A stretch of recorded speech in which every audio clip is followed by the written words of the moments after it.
ಕೆಆರ್ಪುರ ತ್ರಿವಳಿ ಕೊಲೆ ಪ್ರಕರಣದ ತನಿಖೆ ಚುರುಕಾಗಿದೆ. ಆರೋಪಿ ಕೇತನ್ ಬ್ರೈನ್ ಮ್ಯಾಪಿಂಗ್ ನಡೆಸುವಂತ ಸಾಧ್ಯತೆ ಇದೆ ಅಂತ ಗೊತ್ತಾಗ್ತಾ ಇದೆ. ಇವತ್ತು ಕೋರ್ಟ್ಗೆ ಹಾಜರುಪಡಿಸಲಿದ್ದಾರೆ ಪೊಲೀಸರು. ಕೆಆರ್ಪುರ ತ್ರಿವಳಿ ಕೊಲೆ ಪ್ರಕರಣ, ಮಗಳು ಮತ್ತು ಮಗಳ ಪ್ರಿಯಕರ ಸೇರಿಕೊಂಡು ತಂದೆ ತಾಯಿ ಮತ್ತು ತಂಗಿಯನ್ನು ಹತ್ಯೆ ಮಾಡಿದಂಥ ವಿಚಾರಕ್ಕೆ ಸಂಬಂಧಪಟ್ಟಂತೆ ಇವತ್ತು ಆರೋಪಿ ಕೆನತ್ನನ್ನ ಬ್ರೈನ್ ಮ್ಯಾಪಿಂಗ್ಗೆ ಒಳಪಡಿಸಬಹುದು ಅಂತ ಗೊತ್ತಾಗ್ತಾ ಇದೆ. ಪೊಲೀಸರು ಕೋರ್ಟ್ಗೆ ಹಾಜರುಪಡಿಸಿ ಈ ಒಂದು ಮನವಿಯನ್ನು ಮಾಡಿಕೊಳ್ಳಲಿದ್ದಾರೆ. ಬ್ರೈನ್ ಮ್ಯಾಪಿಂಗ್ಗೆ ನ್ಯಾಯಾಲಯದಲ್ಲಿ ಮನವಿ ಮಾಡಿಕೊಳ್ಳಬಹುದು. ಕೊಲೆ ಸಂಬಂಧ ಹಲವು ವಿಚಾರವನ್ನ ಕೆನೆತ್ ಬಾಯ್ಬಿಟ್ಟಿದ್ದಾನೆ. ಅದು ಸತ್ಯನ ಸುಳ್ಳ ಅನ್ನೋದನ್ನ ತಿಳ್ಕೊಳ್ಳೋದಕ್ಕೆ ಬ್ರೈನ್ ಮ್ಯಾಪಿಂಗ್ ಆಗಬೇಕಾಗುತ್ತೆ. ಅಲ್ಲದೆ ಈ ಆರೋಪಿತೆ ಶ್ವೇತಾ ಇದ್ದಾಳಲ್ಲ, ಆಕೆಯ ಪೊಲೀಸ್ ಕಸ್ಟಡಿಯೂ ಸಹ ಅಂತ್ಯ ಆಗ್ತಾ ಇದೆ. ಇವತ್ತು ಕೋರ್ಟ್ಗೆ ಆಕೆಯನ್ನು ಸಹ ಹಾಜರುಪಡಿಸ್ತಾರೆ. ಆಮೇಲೆ ಇವರು ಹೇಳ್ತಾ ಇರ್ತಕ್ಕಂತಹ ಒಂದೊಂದು ಸ್ಟೇಟ್ಮೆಂಟ್ಸು ಪೊಲೀಸರಿಗೆ ಪ್ರಾರಂಭಿಕ ಹಂತದಲ್ಲಿ ಗೊಂದಲಕ್ಕೆ ದೂಡಿತ್ತು ಅಂತ.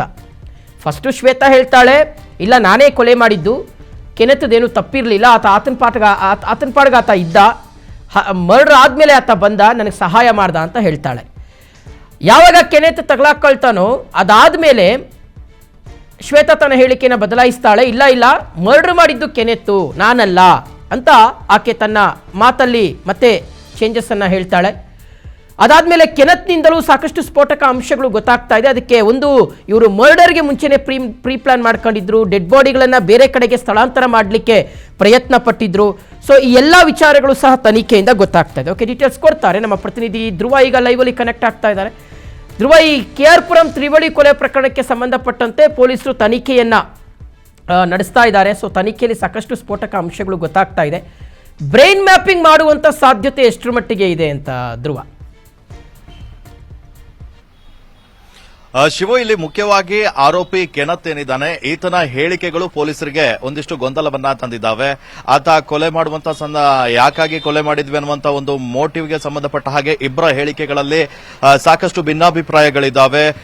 ಕೆನತ್ ಒಂದು ಹೇಳಿಕೆಯನ್ನ ನೀಡಿದ್ರೆ ಶ್ವೇತಾ ಇನ್ನೊಂದು ಹೇಳಿಕೆಯನ್ನ ನೀಡ್ತಾ ಇದ್ದಾಳೆ. ಇದರ ಜೊತೆ ಇವರು ಯಾವ ರೀತಿ ಮರ್ಡರ್ ಮಾಡ್ತೀವಿ ಅಂತ ಹೇಳಿ ಪ್ಲಾನ್ ಮಾಡ್ಕೊಂಡಿದ್ವಿ ಅಂತ ಈಗಾಗಲೇ ತನಿಖಾಧಿಕಾರಿಗಳ ಮುಂದೆ ಬಾಯ್ಬಿಟ್ಟಿದ್ದಾರೆ. ಆದ್ರೆ ಈ ಕೆನತ್ ಯಾಕಾಗಿ ಕೊಲೆ ಮಾಡ್ತಾ ಇದ್ದೀನಿ ಅನ್ನುವಂತ ವಿಚಾರಕ್ಕೆ ಸಂಬಂಧಪಟ್ಟ ಹಾಗೆ ನಾನು ಒಬ್ನೇ ಕೊಲೆ ಮಾಡಿದೆ, ಇದರಲ್ಲಿ ಶ್ವೇತಾ ಪಾತ್ರ ಇಲ್ಲ ಅಂತ ಹೇಳಿ ಒಂದಿಷ್ಟು ಕಡೆ ಹೇಳಿಕೆಯನ್ನ ನೀಡಿದ್ದ. ಸೊ ಹೀಗಾಗಿ ಆತನ ಬ್ರೈನ್ ಮ್ಯಾಪಿಂಗ್ ಅನ್ನ ಮಾಡಬೇಕು ಅಂತ ಹೇಳಿ ಈಗ ಸದ್ಯ ತನಿಖಾಧಿಕಾರಿಗಳು ಮುಂದಾಗಿದ್ದಾರೆ. ಹೀಗಾಗಿ ಇವತ್ತು ಅವರನ್ನ ಕೋರ್ಟ್ ಎದುರಿಗೆ ಹಾಜರುಪಡಿಸುತ್ತಾರೆ. ಈ ಸಂದರ್ಭದಲ್ಲಿ ನ್ಯಾಯಾಧೀಶರಿಗೆ ಒಂದು ಮನವಿಯನ್ನ ಕೂಡ ಸಲ್ಲಿಕೆ ಮಾಡ್ತಾರೆ. ನ್ಯಾಯಾಧೀಶರು ಒಪ್ಪಿಗೆಯನ್ನ ನೀಡಿದ್ರೆ, ಅದಲ್ಲದೆ ಈ ಕೆನತ್ ಕೂಡ ಈ ಒಂದು ಬ್ರೈನ್ ಮ್ಯಾಪಿಂಗ್ಗೆ ಒಪ್ಪಿಗೆಯನ್ನ ನೀಡಬೇಕು. ಆತ ಮತ್ತೆ ಕೋರ್ಟ್ ಇಬ್ರು ಒಪ್ಪಿಗೆಯನ್ನ ನೀಡಿದ್ರೆ ಮಾತ್ರ ಈ ಒಂದು ಪ್ರಕ್ರಿಯೆ ನಡೆಯುತ್ತೆ. ಬಂಪರ್ ಪರೀಕ್ಷೆಯನ್ನ ಹಿಂದೆ ಮಾಡ್ತಾ ಇದ್ರು, ಆದ್ರೆ ಈ ಬ್ರೈನ್ ಮ್ಯಾಪಿಂಗ್ ಇದೆಯಲ್ಲ, ಇದು ಬಂಪರ್ ಪರೀಕ್ಷೆಗಿಂತ ಒಂದು ಸ್ವಲ್ಪ ಡಿಫರೆಂಟ್ ಆಗಿದೆ. ಬಂಪರ್ ಪರೀಕ್ಷೆ ಮಾಡುವಂತ ಸಂದರ್ಭದಲ್ಲಿ ಅವರಿಗೆ ಒಂದು ರಾಸಾಯನಿಕವಾಗಿ ಇಂಜೆಕ್ಟ್ ಮಾಡ್ತಾ ಇದ್ರು. ಆದ್ರೆ ಈ ಒಂದು ಬ್ರೈನ್ ಮ್ಯಾಪಿಂಗ್ ಸಂದರ್ಭದಲ್ಲಿ ಅವರ ತಲೆಗೆ ಸೆನ್ಸರ್ ಅನ್ನ ಅಳವಡಿಕೆ ಮಾಡ್ತಾರೆ. ಅವರನ್ನ ಕಂಪ್ಯೂಟರ್ ಮುಂದೆ ಕೂರಿಸಿ ಒಂದಿಷ್ಟು ಚಿತ್ರಗಳನ್ನ ತೋರಿಸ್ತಾರೆ, ಆಡಿಯೋವನ್ನ ಕೇಳುವಂತೆ ಮಾಡ್ತಾರೆ. ಆಗ ಬ್ರೈನ್ ನಲ್ಲಿ ಬರುವಂತಹ ಫ್ರೀಕ್ವೆನ್ಸಿಗಳ ಆಧಾರದ ಮೇಲೆ ಈ ಒಂದು ಬ್ರೈನ್ ಮ್ಯಾಪಿಂಗ್ ಅನ್ನ ಮಾಡ್ತಾ ಹೋಗ್ತಾರೆ. ಆತ ಸುಳ್ಳು ಹೇಳ್ತಾ ಇದ್ದಾನ, ಸತ್ಯ ಹೇಳ್ತಾ ಇದ್ದಾನ ಎನ್ನುವಂಥದ್ದನ್ನ ಪರೀಕ್ಷೆ ಮಾಡ್ತಾರೆ. ಬೆಂಗಳೂರಿನ ಮಡಿವಾಳದಲ್ಲಿರುವಂತಹ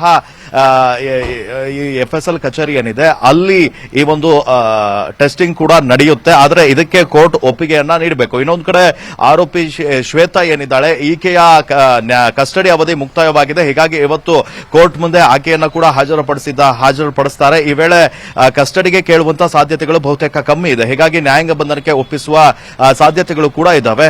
ಈ ಒಂದು ಕೊಲೆಯಲ್ಲಿ ಈಗಾಗಲೇ ಅವರು ಮಾಡಿರುವಂತಹ ಪ್ಲಾನ್ಗಳು ಸಾಕಷ್ಟು ಸದ್ದು ಮಾಡಿದ್ವು, ಸಾಕಷ್ಟು ಶಾಕಿಂಗ್ ಕೂಡ ಆಗಿತ್ತು. ಸೊ ಹೀಗಾಗಿ ಈ ನಿಜವಾಗ್ಲೂ ಆಗಿದ್ದೇನು ಅನ್ನುವಂಥದ್ದು ಪೊಲೀಸರಿಗೆ ಪತ್ತೆ ಮಾಡಬೇಕಾಗಿದೆ.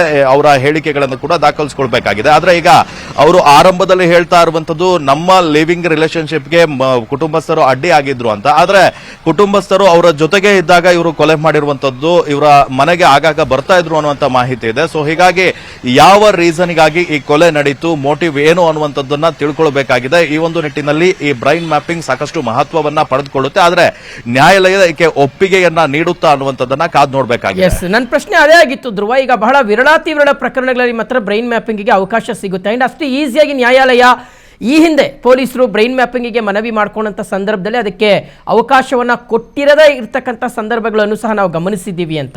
ಸೊ ಹಾಗಾದರೆ ಇವತ್ತು ಪೊಲೀಸರು ಯಾವ ರೀತಿಗೆ ನ್ಯಾಯಾಲಯಕ್ಕೆ ಮನವರಿಕೆ ಮಾಡಿಕೊಡ್ಬೋದು, ಎಸ್ ಬ್ರೈನ್ ಮ್ಯಾಪಿಂಗ್ ಈ ಪ್ರಕರಣಕ್ಕೆ ಬಹಳ ಪ್ರಮುಖ ಪಾತ್ರ ವಹಿಸುತ್ತೆ ಅನ್ನೋದನ್ನು ಯಾವ ರೀತಿಯಾಗಿ ಮನವರಿಕೆ ಮಾಡ್ಬೋದು, ಯಾವ ರೀತಿಗೆ ವಾದ ಇಡ್ಬೋದು?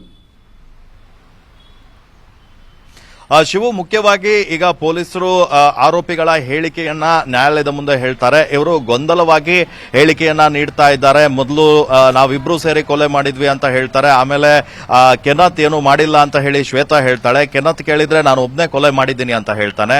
ಆದ್ರೆ ಪೊಲೀಸರಿಗೆ ಇವರ ಅಪಾರ್ಟ್ಮೆಂಟ್ ನಲ್ಲಿ ಮಹಜರು ಮಾಡುವಂತ ಸಂದರ್ಭದಲ್ಲಿ ಸಾಕಷ್ಟು ವಸ್ತುಗಳು ಸಿಕ್ಕಿದಾವೆ. ಇದರಲ್ಲಿ ಅವರನ್ನ ದೇಹವನ್ನ ಸುಡಬೇಕು ಅಂತ ಹೇಳಿ ಅವರು ಮುಂದಾಗಿದ್ರು ಅನ್ನುವಂಥದ್ದು ಗೊತ್ತಾಗ್ತಾ ಇದೆ. ಇನ್ನೊಂದು ಕಡೆ ಕಟ್ಟಿಗೆಗಳು ಸಿಕ್ಕಿದ್ವು. ಅದಾದ ನಂತರ ಆಸಿಡ್ ರೀತಿ ಅವರನ್ನ ಒಂದು ದ್ರವವನ್ನ ರೆಡಿ ಮಾಡ್ಕೊಂಡಿದ್ರು. ಅದರಲ್ಲಿ ಉತ್ಪತ್ತಿ ಆಗುವಂತಹ ರಾಸಾಯನಿಕ ಒಂದರಲ್ಲಿ ಇವರನ್ನ ದೇಹವನ್ನ ಬರ್ನ್ ಮಾಡಬೇಕು ಅಂತ ಕೂಡ ಕರಗಿಸಬೇಕು ಅಂತ ಮುಂದಾಗಿದ್ರು.